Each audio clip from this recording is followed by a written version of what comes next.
Thousands of years ago there was a famous Chinese general with a reputation for being an astute and cunning leader.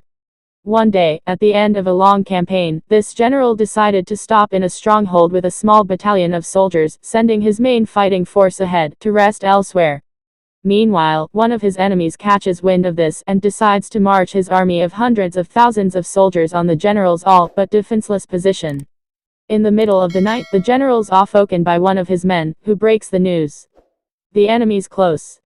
They'll be there before daybreak, and the tiny band of soldiers in the stronghold will be no match for their numbers. Hearing this, the general stops and pauses. Understanding his predicament, he instructs his men to stand down, open the gates, take down the banners from the walls, and hide. The general then removes his armor, dons a cloak, and sits on the battlements playing a mandolin as he looks out at the approaching army. The enemy leader soon arrives. He recognizes the general immediately and orders his forces to halt. He stops to think. He knows this general better than anyone, including his reputation for wily deeds and setting deadly traps.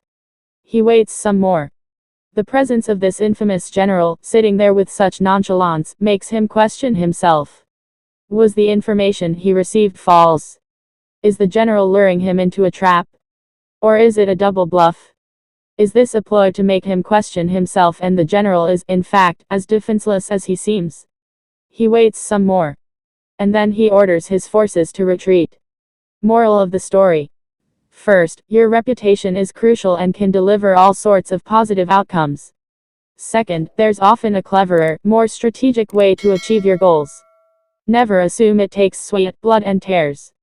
Look for a method of attaining the same results with less effort.